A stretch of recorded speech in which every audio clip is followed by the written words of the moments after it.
안녕하세요. 김유라입니다. 오늘은 가토다이조의 책 나는 왜 눈치를 보는가 두 번째 영상 후반부 한번 나눠볼게요. 뒷부분이 훨씬 더 좋아요. 결과적으로 우리가 이렇게 남의 눈치를 보고 자라게 된 이유는 부모가 그렇게 이제 눈치를 보도록 키웠기 때문이잖아요. 그럼 우리가 어른이 되었을 때 우리 아이들에게 타인에게 어떻게 해야 되는지 그런 역할 같은 것을 후반부에 많이 다루고 있습니다. 이혼한 부모 중에서 스스로 좋은 부모라고 생각하는 사람은 단 한 사람도 없대요. 제가 만난 사람들도 다 죄책감을 가지고 미안해하고 있었어요. 다들 자신이 부모로서 자격을 잃었다고 반성하고 있을 것이다. 그러나 가장 형편없는 부모는 절대 이혼하지 않은 부모라는 점을 잊지 말아야 할 것이다 라고 써놨습니다. 자, 왜 형편없는 부모가 절대 이혼하지 않는 부모라고 했을까요?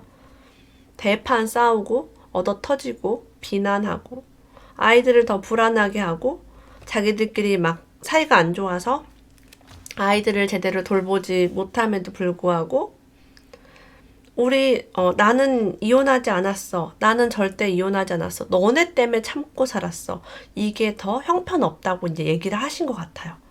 그리고 애정이 좋아서 같이 사는 게 아니라 의존 관계 때문에 남편이 그냥 돈 벌어오니까 같이 살아야지 뭐. 아유 내가 애 셋을 어떻게 나 혼자 키워 이러면서 그냥 살아가는 것이 더 좋지 않다. 그래서 이혼한 부모가 나쁘다. 지금 그런 얘기가 아니라는 거예요.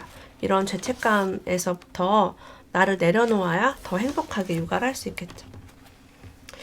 제가 이전 영상에서도 비밀 장소, 비밀을 갖고 있는 게 우리 아이의 성장에 아주 좋다고 말씀을 드렸습니다. 비밀 장소를 갖고 싶어 하는 아이의 기분을 존중해준 어머니는 아이의 성장을 도운 것이며 그렇지 않은 어머니는 아이의 성장을 방해한 셈이라고 해요. 비밀을 용납하지 않는 부모 밑에서 자란 사람은 어른이 된 후에도 귀가 시간을 묻는 단순한 질문에 질책당하는 듯한 느낌을 받는다. 어린 시절 허락되지 않은 비밀을 가졌을 때 느꼈던 죄책감을 다시 맛보는 것이다. 성숙한 부모는요, 아이의 비밀을 보고도 못 본 척, 모르는 척 하고 넘어가는 그런 지혜가 필요하겠죠. 우리 집 아이는요, 다른 집 애들과 달리 부모에게 뭘 숨기는 법도 없고 정말 착해요 하며 자랑스러워하는 부모는 지배적인 부모다. 아이를 지배하고 있는 거죠. 이런 부모 밑에서 자란 아이는 자신의 세계를 갖는 일에 죄책감을 느끼게 됩니다. 혼자 하는 일에 흥미를 갖는 것도 혼자 뭔가를 해내 만족감을 얻는 일도 불가능하다. 여러분, 저 진정한 어른으로 자라려면 나 혼자 다 잘해야 돼요. 나 혼자 이것도 해보고 도전해보고 집중해야 하는데 부모가 자꾸 숨기지 말고 다 얘기해봐. 너 몇 시에 뭐 할 거야? 언제 어디 갈 거야? 누구 만났어? 돈 어디다 썼니? 늦게 들어오면 안 되지. 계속 이렇게 지배를 하면은 아이가 신경이 거기 쓰이니까 나 혼자 몰입을 하지 못해요. 하루 종일 혹은 뭐 밥을 먹든 안 먹든 나의 일에 집중을 할 수 있는 그것이 진정한 무한계 인간이 아니겠습니까? 우리가 나도 모르게 까닭 없이 화가 나는 이유가 있대요. 그 이유에 대해서 한번 들여다볼게요. 근데 어른 중에서 나는 지금 왜 기분이 나쁜지 모르겠어요. 왜 집만 오면 짜증이 날까요? 이런 사람도 많대요. 6살짜리 아이가요. 문 여는 것이 재밌어 보여 혼자 힘으로 문을 열어보려고 합니다.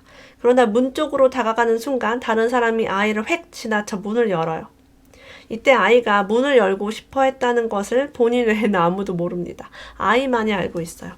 아이는 짜증이 나죠. 이럴 때 애가 짜증을 내거나 울거나 이럴 수 있어요. 문을 연 사람이 엄마라고 해도 마찬가지로 짜증이 납니다. 다른 사람의 기분을 이해할 줄 아는 부모라면 아이에게 미안하구나, 정말 몰랐어, 너 문 열고 싶었구나, 다음엔 네가 열게 해줄게 하고 달랠 것이다. 그러나 정서적으로 성숙하지 못한 부모는 아이가 짜증을 냈다는 사실 자체에 화를 낸다고 합니다. 그러니까 아이가 왜 화가 났는지 들여다볼 생각이 없어요. 관심이 없으니까. 부모는 자기한테만 관심이 있는 거죠. 성숙하지 못한 부모는 자기 욕구에 내 감정을 처리하느라 바쁘기 때문에 아이의 그런 것들을 들여다볼 수 없습니다. 하지만 어린 아이에게는요, 자신이 열려고 한 문을 자기가 여느냐 남이 여느냐는 굉장히 중요한 문제입니다. 전능한 자, 무법자 시기 4살 정도면 이제 오잖아요. 내가 해볼래. 내가 다 할 거야. 밥도 내가 먹을 거야. 설거지도 할 거야. 물장난 할 거야. 뭐 모래놀이 한번 하면 막 집에 안 들어옵니다. 엘리베이터 버튼 내가 누를 거야. 왜 남이 눌렀어? 막 이러고 막 우리 기억나는 게 이제 막내가 이제 요 시기에 자기가 그거 눌러야 되는데 형들이 이제 얘가 안 누르면 얘가 울고불고 엘리베이터에서 난리가 나니까 형들이 일부러 막내를 울리려고 막 지가 먼저 누르는 거예요. 그리고 자동문 같은 거 있으면 계속 왔다 갔다 하면서 문 계속 열리는 거 계속 보잖아요. 그게 이제 아이는 대단히 중요한 문제라는 거죠. 그래서 막 못하게 하고 혼내고 얘 이상하다. 얘 왜 엘리베이터를 자꾸 자기가 누르려고 하지? 자동문 왜 혼자 왔다 갔다 해? 이러지 좀 마 라고 할 필요가 없다는 거죠. 그런 아이의 기분을 이해해야 합니다. 어린아이는 인색하대요. 부모가 동생에게만 뭔가를 주면 형은 금세 불만을 품게 됩니다. 차별을 했다고요. 자기에게 아무런 손해를 끼치지 않더라도 동생이 이득을 보는 걸 참을 수가 없어요. 자, 우리가 이런 어린아이의 마음으로 어린아이 때 차별을 받고 자란 사람은 어른이 되어도 이 마음이 그대로 가슴속에 있어요. 나는 못 받았어. 제가 더 받았잖아. 언니가 더 받았잖아. 오빠가 더 받았잖아. 동생이 더 가졌잖아. 불만이야 라고 이제 갖다 마음속에 있어요. 남이 자신보다 조금이라도 이익을 본 것 때문에 그토록 화가 나 있다는 걸 깨닫지 못합니다. 혹시 어른이 되어서요, 누가 집을 샀다, 누가 돈을 벌었다, 사업에 성공했다라고 하면 화가 나나요? 내가 손해본 것도 아닌데. 저 사람이 그냥 잘 살게 된 건데 막 화가 나요. 남이 나보다 이익을 본 것 때문에 화가 난 거예요. 근데 그것도 모르고 자꾸 핑계를 갖다 대요. 뭐 투기꾼이다, 뭐가 뭐 어쨌다, 뭐 막 이러면서. 그래서 심적 갈등이 있는 사람은 남의 마음을 이해하지 못한다고 합니다. 그래서 학생의 마음을 조금도 배려하지 않는 초등학교 교사, 아이의 마음을 전혀 헤아리지 못하는 부모가 되게 많대요. 근데 이것은 우리의 인색한 어린아이로부터 비롯이 되었습니다. 지금 인색한 게 아니라 어렸을 때 그런 환경에 내가 노출되었던 거죠. 자, 그러면 나 자신을 이제 좋아할 수 없게 됩니다. 남의 눈치를 많이 보는 사람은 남이 나를 이제 어떻게 하면 나를 좋아하지? 라는 이제 포장을 하느라 바쁜 거예요. 자기 자신을 좋아하지 않으므로 남이 자신을 좋아한다는 말을 믿지 못하는 것이 당연하다라고 합니다. 누가 유라야 너 너무 예쁘다 나랑 사귈래? 라고 해도 미쳤나? 내가 어디가 이쁘다 그러는 거야? 이러면서 부끄러워하고 믿지 않아요. 뭔가 다른 의도가 있는 게 아닐까? 나쁜 의도가 있는 게 아닐까라고 의심하고. 그래서 좋아한다는 말을 들어도 믿을 수가 없다고 합니다. 그래서 나 자신을 좋아하지 않는 사람들 연애도 잘 못하죠. 스스로 부끄러워해야 할 일은 단 하나밖에 없대요. 바로 자기 자신을 싫어하는 것이라고 합니다. 남이 나를 싫어하는 게 아니라 내가 나를 싫어하는 거죠. 내가 나를 싫어하면 어떤 일이 생기냐면 나의 결점을 알게 되면 떠날 거야. 나의 단점을 알게 되면 떠날 거야. 내가 화장을 지운 이 얼굴을 보게 되면 떠날 거야. 완벽한 풀 메이크업을 보고 반한 거야. 이런 잠옷 입은 꼬라지를 보면 떠날 거야 라고. 당신은 자신의 어떤 점을 남에게 감추려 하는가? 자신의 어떤 점이 드러날까봐 두려운가? 다른 사람에게 그런 모습을 내보이고 싶지 않다. 그래서 자신감 있는 척 행동한다. 여러분 댓글로 한번 적어보시겠어요?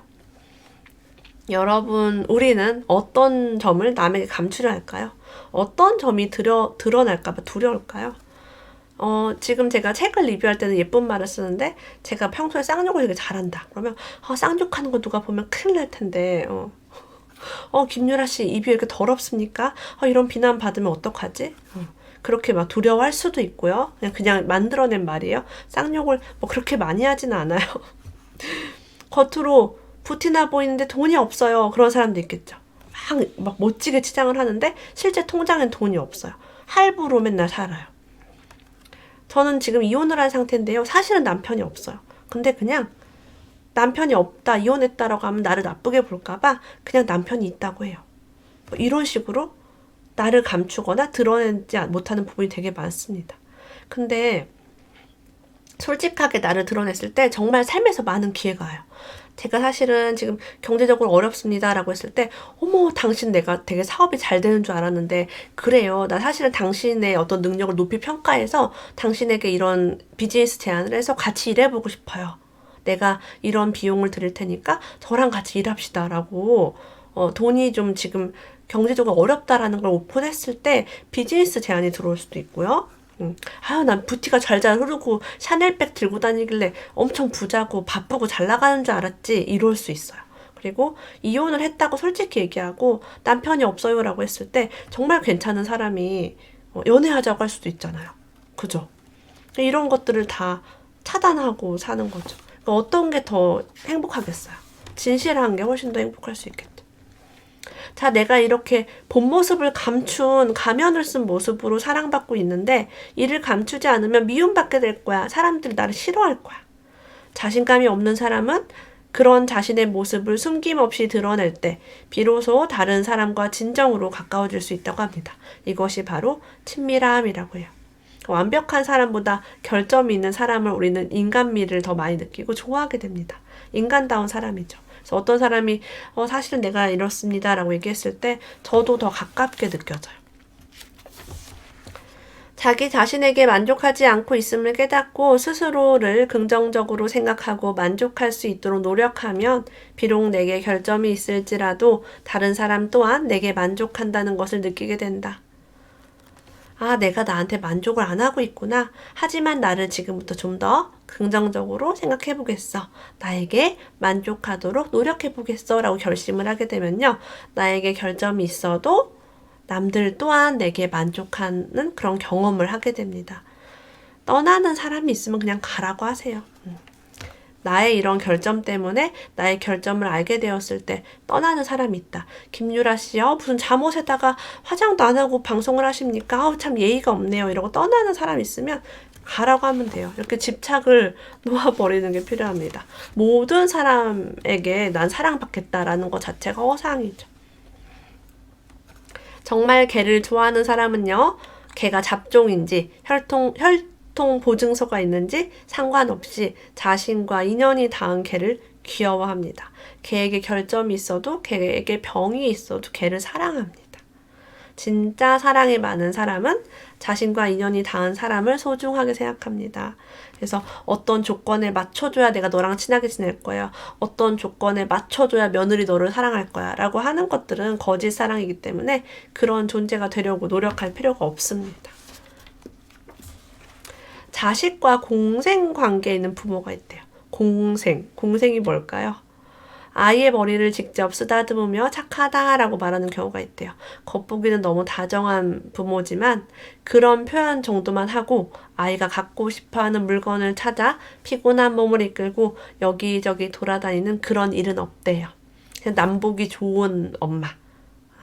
그래서 선물 많이 해주고 집도 부유하고 옷도 예쁘게 입히지만 실제 그 아이는 진정한 사랑을 받지 않을 수도 있어요. 아마 그런 경험 다들 해보셨을 거예요. 어느 고등학교 야구부 감독이 요즘 어머니들에 대해 개탄한 일이 있었대요. 연습 장면을 보러 온 어머니는 아이가 공이라도 치면 박수를 치며 기뻐하고 열심히 응원한다. 연습이 끝나고 돌아갈 때는 선뜻 아이의 가방도 들어준대요. 이렇게 열성적으로 아이를 챙기던 어머니가 집에 도착해서는 아이에게 인스턴트 음식을 먹인다는 것이다. 그래서 직접적인 애정 표현이 가방을 들어주는 것이라고 합니다. 하지만 아이가 좋아하는 음식을 만들기 위해 아이 모르게 시간과 정성을 들이는 것은 간접적인 애정 표현이라고 해요. 아이가 어떤 음식을 좋아하는지 모르면 그런 식의 애정 표현은 불가능하다라고 합니다. 남들 봤을 때는 막 잘해주고 자애롭고 근데 집에만 가면은 이제 귀찮아 그냥 라면이나 끓여 먹어. 운동하는 아이 엄마인데 야구부 감독이 봤을 때는 엄마가 저렇게 응원까지 열심히 하며 집에 가서 진짜 무슨 막 건강에 좋은 막 그런 걸 챙겨줄 것 같은데 그게 아니라는 거죠. 그래서 우리도 한번 봅시다. 남들이 봤을 때만 애기한테 잘하고 남들이 안 보면 대충대충 하고 하는지. 네. 우리에게 그런 면이 다 조금씩 있죠. 의존성이 강한 부모, 유아성이 남아있는 부모는요, 아이와 다를 바가 없다고 합니다. 아이랑 똑같대요. 그래서 아이랑 싸우죠. 부모가 아이랑 싸우는 거는 부모 안에 유아성이 있는 경우에만 싸웁니다. 여러분, 3, 40대랑 10대랑 6살짜리랑 싸우는 게 말이 됩니까? 나이 차가 30살씩이나 나는데 말이 안 되죠.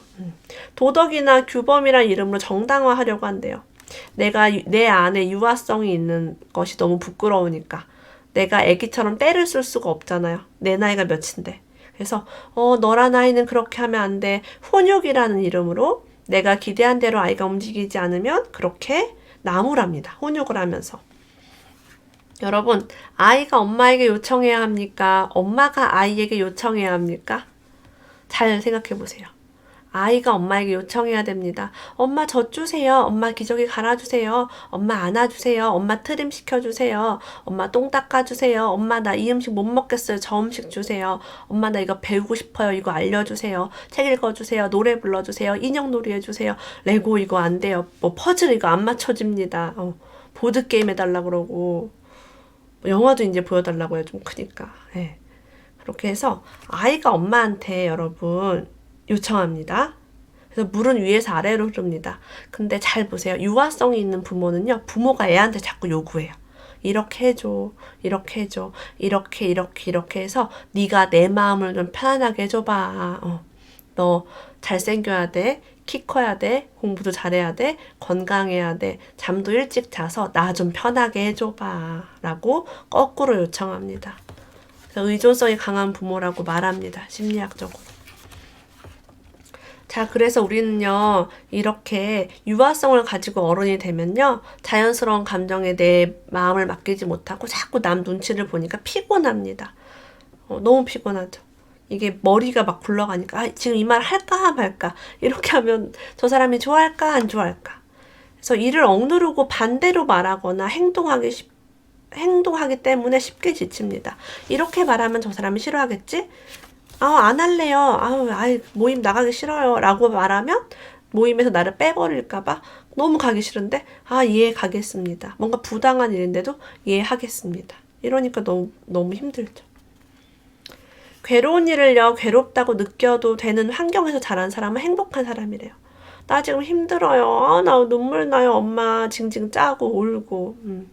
학교 때려치고 싶어요. 이런 말을 해도 되는 환경에 자란 사람은 행복한 사람이죠. 학교 때려치고 싶다고 말하면 이제 죽죠. 개인적으로. 그죠? 아무리 일이 고되고 힘들어도 그런 사람에게는 상황을 극복할 수 있는 가능성이 있대요. 가망이 없는 사람, 내 삶에서 가망이 없고 나보다 우리 부모가 더 괴롭기 때문에 내가 괴롭다고 말을 할 수가 없는 상황. 그런 사람에서 자란 사람은요, 마음속으로 괴롭다고 비명을 지르면서도 괴롭지 않아, 괜찮아, 괴롭지 않아, 괜찮아. 이렇게 막 나를 달래요. 괜찮아, 안 괜찮은데. 이런 사람은 금세 지쳐버립니다. 무기력해지고 말죠. 희망 없이 인생을 살아온 사람은 결국 인생에 무관심해진다라고요. 만사의 흥미를 잃어버린다. 그저 귀찮다고 느낄 뿐이다. 급기야는 공포심으로도 그 사람 움직일 수 없게 된다. 원래 공포심을 사람들 움직이는 방법이 되게 많습니다. 선생님들이 너 이렇게 하면 때릴 거야. 맞아야 돼. 매를 들죠. 매로 공포심을 하고요. 너 이렇게 안 하면 대학을 못 간다. 대학 못 가면 취업도 못 할 거야. 인생을 막 걸고 협박을 합니다. 공부해야 돼. 뭐 이런 식으로.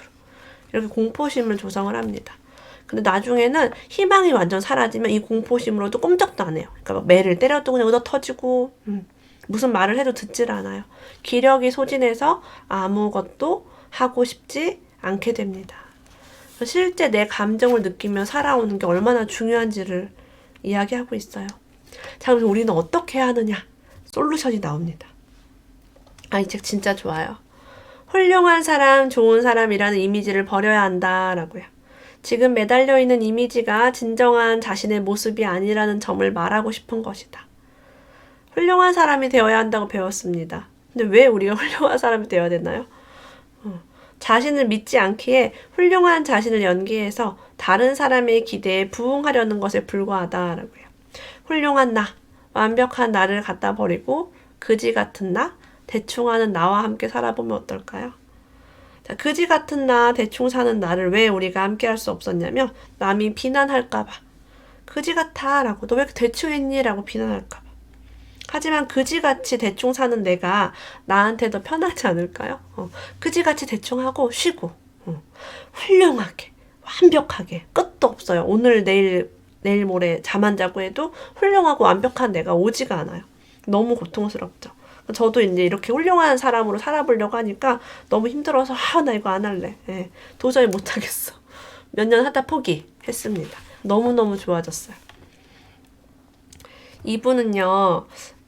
아버지랑 있을 때 늘 긴장 상태였대요. 이 저자분이. 이분이 와세대 대학교 심리학과 교수님 출신이에요. 그러니까 그 심리를 잘 아는 거죠. 하버드 대학에서 연구도 하셨고 그런 분입니다. 무슨 일만 있으면 항상 아버지한테 맞췄대요. 이런 말씀드리면 아버지가 좋아할까? 이 이야기는 꺼내지 않는 게 좋을 거야. 아버지 안색을 살폈다고 합니다. 나는 비위를 맞추는 일에 늘 지쳐 있었다. 그래서 그런 사람들 만나서 비위 맞추는 게 너무 지겨웠던 거죠. 그래서 아버지와의 사이에서 겪은 감정을 경험하지 않아도 되는 사람을 찾았대요. 별표할게요. 내가 부모로부터 겪은 감정을 경험하지 않아도 되는 대상을 찾아야 됩니다. 근데 우리가 배우자를 이제 만날 때 많이 찾는데 실패하죠. 우리가 성숙하지 못한 상태에서 찾았기 때문에 이런 겪은 감정을 되풀이하게 됩니다. 그래서 결혼 전에도 겪었던 감정들이 결혼 후에도 똑같이 따라오는 거죠. 상대의 비위를 맞출 필요가 없는 이런 상대를 찾아야 합니다. 이것을 우리는 안전한 상대라고 합니다. 성숙한 인간이라고 표현합니다. 스승님일 수도 있겠죠. 저는 많이 만났어요. 책의 저자로, 그 다음에 어떤 강사, 그 다음에 SNS를 통해서 소통하다 보니까 되게 성숙하신 분들을 만나서 이런 안전한 경험을 많이 하게 되었습니다. 그래서 이렇게 살아도 되는구나를 알게 되었어요. 이분은요, 항상 이렇게 부모님 눈치를 보면서 심리적으로 아버지의 보모 역할을 하고 어떻게 하면 아버지가 기뻐하실까? 이걸 맛있다고 할까? 그걸 고민했대요. 단 한 번도 내 기분에 솔직해 본 적이 없었다고 합니다. 드라이브 가고 싶을 때도 아버지가 드라이브 가자고 말을 꺼내려는 시점에 말씀드려야 된대요. 그리고 별로 마음으로 가고 싶지 않을 때 부모님이 어디 가자고 하면 와 신난다 이러면서 집안을 뛰어다니면서 괴로운 연기를 했다고 합니다. 뭘 위해서요? 부모를 기쁘게 하기 위해서. 여러분, 내 아이가 엄마를 기쁘게 하기 위해서 눈치 보고 있지는 않은지, 내 아이가 학원을 열심히 다니고 숙제를 열심히 하고 공부를 열심히 하고 밥을 한 톨도 안 남기고 먹는데 그게 진짜 원하는 게 아니라 혹시 엄마를 만족시키려고 하는 건 아닌지 한 번만 들여다보면 어떨까요? 우리는요, 나 자신에게 이것을 허락하라고 합니다. 일상생활에서 자신을 너그럽게 대할 것, 자신을 잘 도울 것, 자기 자신에게 어리광을 허락할 것, 자신을 잘 보살필 것을 잊지 말래요. 그리고 피곤해 지치고 무리가 될 때는요, 웃어가면서 괜찮은 척 할 필요 없다고 합니다. 나 자신에게 이렇게 말해보세요. 피곤하면 좀 쉬지 그래. 사람들 신경 쓰지 말고 편히 있어도 돼. 라고 자신을 타이르자고 합니다. 이렇게 피곤한 당신에게 안락함을 주는 옷이 있다면 그 옷을 입도록 허락하자라고 써 있어요. 남의 눈에 들기 위한 옷 따윈 입을 필요가 없다. 남에게 아무리 잘 보여봤자 그 사람이 당신 인생을 책임져 주지 않는다. 제가 지금요, 피곤한 저에게 가장 안락함을 주는 옷을 입고 있어요. 남의 눈에 들기 위한 옷을 제가 이제 거부했습니다. 그러면서 제 삶이 정말 좋아졌어요. 건강해졌어요. 기쁘죠. 화장 안 해도 괜찮고. 그래서 제가 경험으로서 또 얻은 이야기, 이 책을 통해서 나눈 이야기 함께 해보았습니다. 우리 아이들이 눈치 보지 않고 세상을 살아간다면 얼마나 멋진 무한계 인간으로 살아갈까요, 여러분? 오늘도 함께 해주셔서 감사합니다. 다음 영상 때 또 만나요.